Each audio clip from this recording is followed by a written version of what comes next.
All welcome back to our channel. So students, in this video we will discuss the fifth unit of FA2, that is income and expenditure account. By watching this video, any type of question you can attempt 12 marks question as well as 4 marks question also we can expect. Compulsory 4 marks question they will ask in part A and compulsory problematic question they will ask in part B. So 12 plus 4 total 16 marks weightage. If you are not having 0% knowledge about this unit also, you can easily understand by watching this video.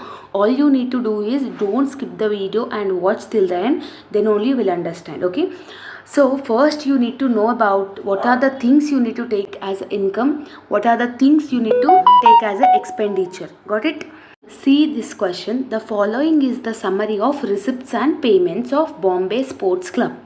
They will give receipts and payments. You need to do income and expenditure. Receipts is nothing but income, expenditure is nothing but payments. Okay, whatever the receipts you are having, that all will come here income side. Whatever the payments you are having, what are the all things will come in the expenditure. All you need to recognize what are the things to be taken, what are the things not to be taken. For example, while doing income and expenditure account, we will not take related to the assets and liabilities. For example, to balance brought down, by balance carry down. Okay, assets, bats and balls is an asset, book is an asset, furniture is an asset. We should not take all assets. Okay, only we need to take it the incomes and expenditure, that's it. Okay, we should not go with assets and liabilities. Okay, so here they have given other information also.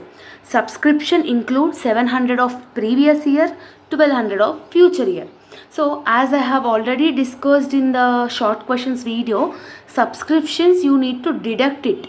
Last year subscription you need to deduct, future year subscription you need to deduct. Only the present year subscription you need to add it. Okay, see in the question this is related to 2017, right? So 2017 year subscription 38,500. In 38,500, last year 700 you need to do minus, 1200 future year you need to do minus. Subscription outstanding of current year subscription, what you need to do? Current year subscription plus last year and future year is minus. Got it? And donations we should not take in income and expenditure account. Next, depreciation. See, bats and balls, books, furniture is an asset, but we should not take assets, but depreciation we can take it. Depreciation is a expenditure for us. Okay, only the depreciation amount we need to take it as a expenditure. And outstanding rent is also known as plus we need to do. Okay, outstanding means plus, prepaid means minus, that you already know that. Okay, now we will go into the question mark. So this is the pro forma of income and expenditure. Debit side you will have expenditure, credit side you will have income. So చాలా మంది ఏం చేస్తారు, ఇక్కడ income ఇక్కడ expenditure అని పెడతారు. No, you should not do like. Debit side is always expenditure will come and credit side will come income. Okay, so in the question first we will see receipts. In receipts, opening balance we should not take, to balance brought down we should not take, subscription we should take, but for subscription we are having adjustments. No, adjustments ఉన్నాయి కదా. ఏం adjustments ఉన్నాయి? Last ఇయర్ది future ఇయర్ది minus చేయండి అని అన్నారు. So 38,500లకి 700 minus చేయాలి, 1200 minus చేయాలి. See here I will see the working notes. See 38,500లకి 700 మైనస్ చేయాలి, లాస్ట్ ఇయర్ది ఫ్యూచర్ ఇయర్ది 1200 మైనస్ చేయాలి. Then you will get 36,600. Current year subscription 1000 you need to add it. Total ఎంత వచ్చింది? 37,600 వచ్చింది. ఆ 37,600 మాత్రమే ఇక్కడ మనము సబ్స్క్రిప్షన్ ఇన్కమ్ సైడ్ వేసుకోవాలి. Like that you need to do calculation. This calculation part is very much important. Subscription this calculation part only will get in 4 marks question. Okay, ఏం లేదు మా సబ్స్క్రిప్షన్కి last year future year minus చేయాలి, present ఇయర్దే add చేసుకోవాలి. ఇది ఒకటి గుర్తుపెట్టుకుంటే అయిపోతుంది. ఓకేనా? నెక్స్ట్ ఇంకేముంది? డొనేషన్స్ ఏం చెప్పినా తీసుకోకూడదు అని చెప్పిన. Next sale of refreshment is nothing but cool drinks కానీ ఇట్లాంటివన్నీ అమ్మినప్పుడు మనకి ఇన్కమ్ వస్తుంది కదా, it's an income 12,400. So that 12,400 we are return in the income side. Next interest on fixed deposits. Okay, fixed deposit is an asset we should not take, but we are getting interest we should take it. Okay, enta 7,800. that 7,800 we have taken here. See, next you are having locker rent is a income for us, right? 2,400. but here you are having a outstanding locker rent. Outstanding means we need to add that 2,600 also. So locker rent is 2,400, outstanding is 2,600. so if you add that means total you will get 5,000. that 5,000 you need to enter it in the income side. got it? so receipts అన్ని ఇక్కడ వేసేసుకున్నాం. ఇప్పుడు payments కాడికి చూద్దాం. పేమెంట్స్లో మనకి general expenses is an expense for us. okay, 6,200 we can take it. rent and rate 6,700. traveling expenses చేసుకోవచ్చు, postage and stationery చేసుకోవచ్చు.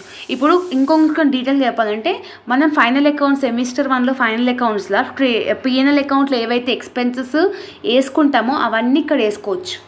Got it? Bats and balls is an asset, we should not take it. Books is an asset, furniture is an asset, we should not take it. Refreshment we can take it 10,200.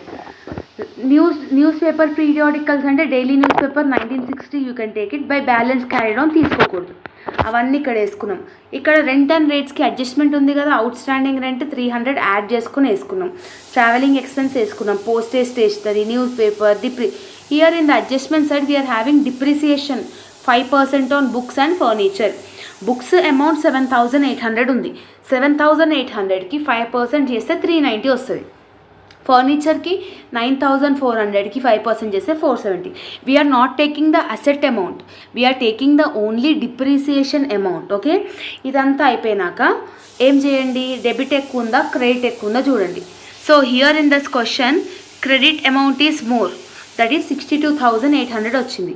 ఈ 62,800 both the sides you can tally it.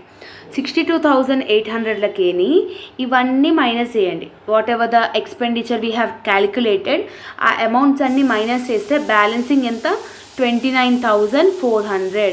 ఈ 29,400ని మనం surplus అంటాం.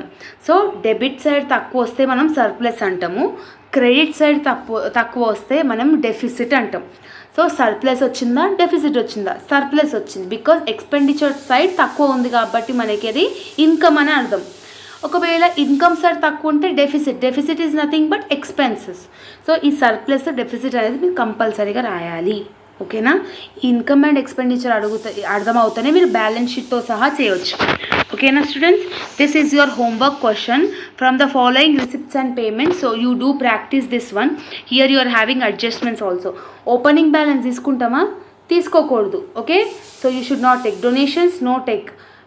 Receipt fee, entrance fee is a receipt, means which it means income. Subscription is an income. Sale of newspaper is an income. Rent of hall, entertainment. Building fund తీసుకోవద్దు, fund కాబట్టి.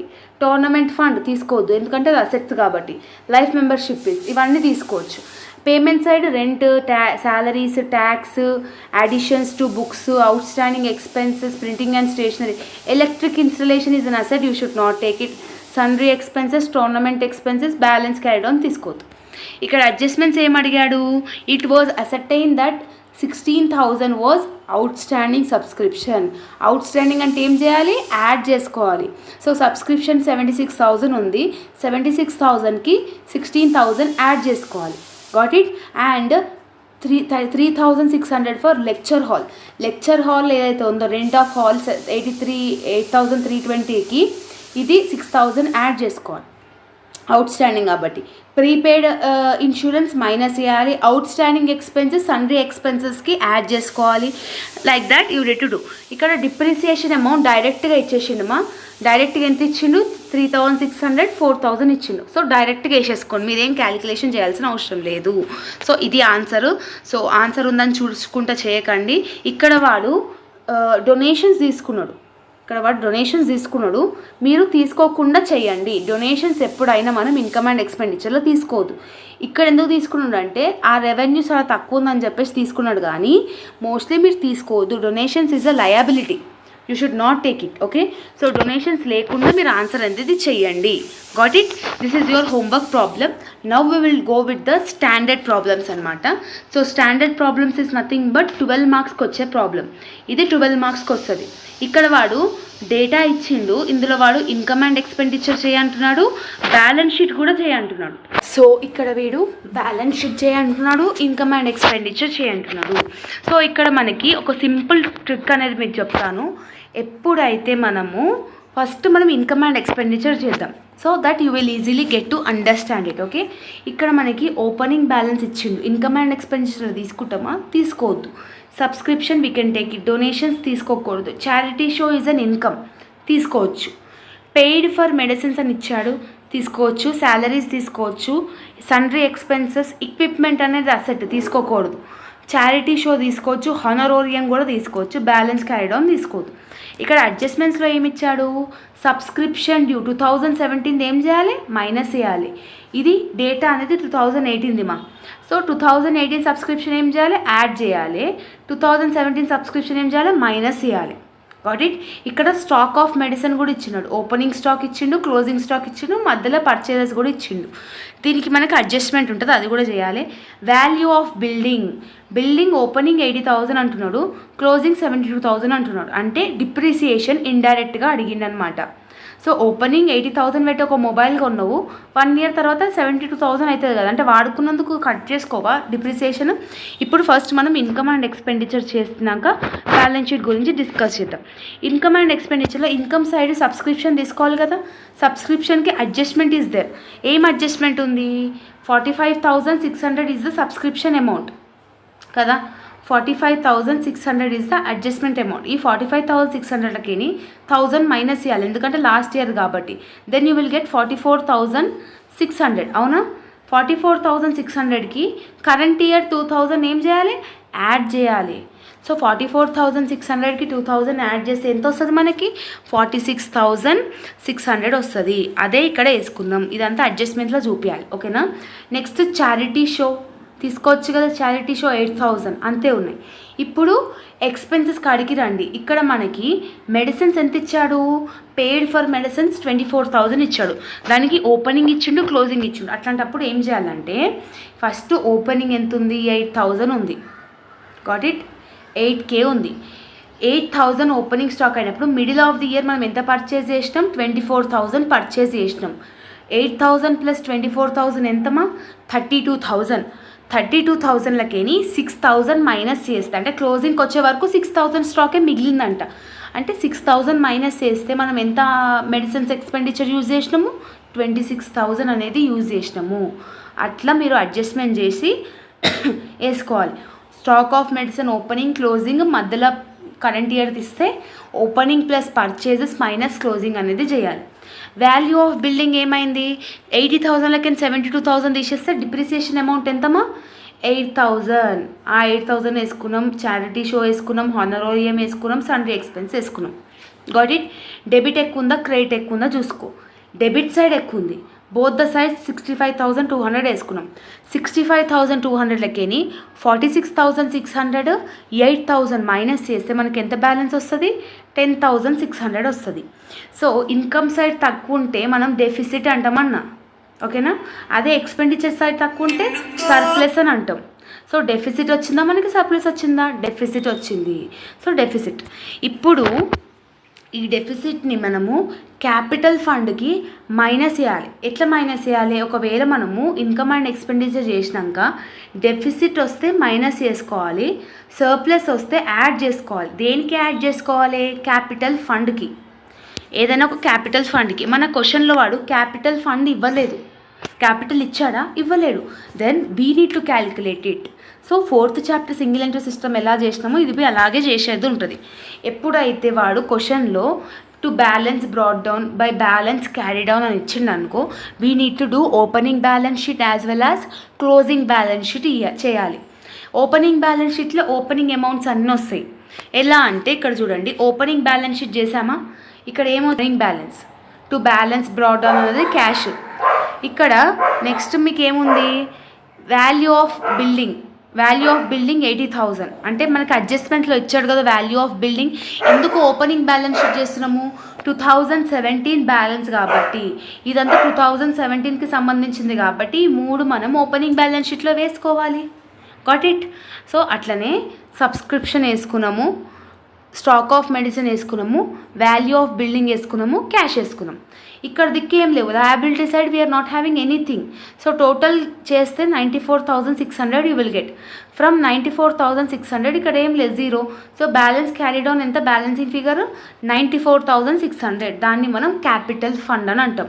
ఈ capital ఫండ్కి ఏదైతే మనం కనుక్కున్నామో ఈ capital ఫండ్కి deficit వస్తే minus చేయాలి, surplus వస్తే plus చేయాలి. మనకి డెఫిసిట్ వచ్చింది కాబట్టి మైనస్ చేయాలి.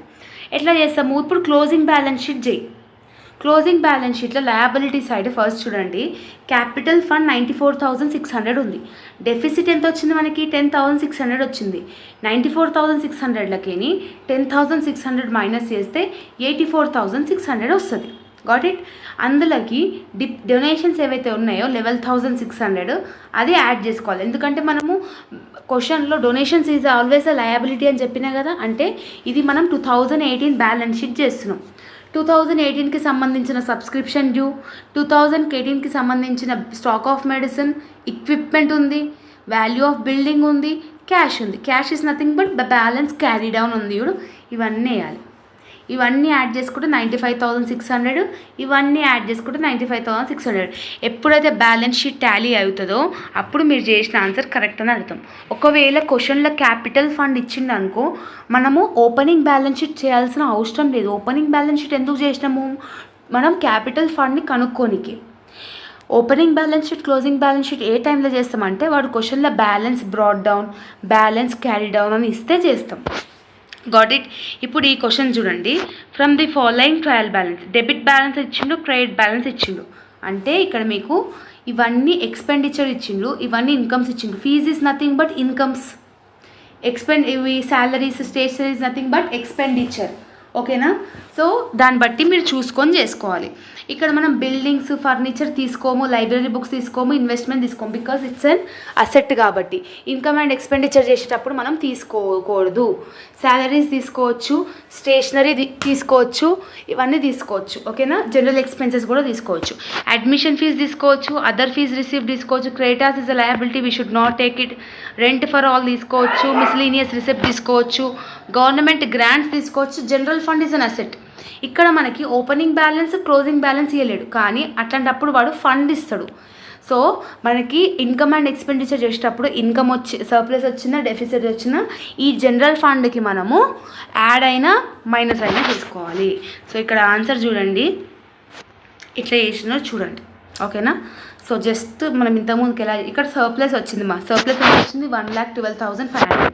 ఓపెనింగ్ బ్యాలెన్స్ షీట్ చేయాల్సిన అవసరం లేదు, బికాజ్ జనరల్ ఫండ్ ఇచ్చేసింది కాబట్టి. ఆ జనరల్ ఫండ్కి మనము సర్ప్లస్ వచ్చింది కాబట్టి యాడ్ చేసుకుంటున్నాం. Got it. సాలరీస్ పేయబుల్ అంటే salaries payable is a liability, donations liability, creditors liability, cash at bank, cash in hand, investments, fees receivable.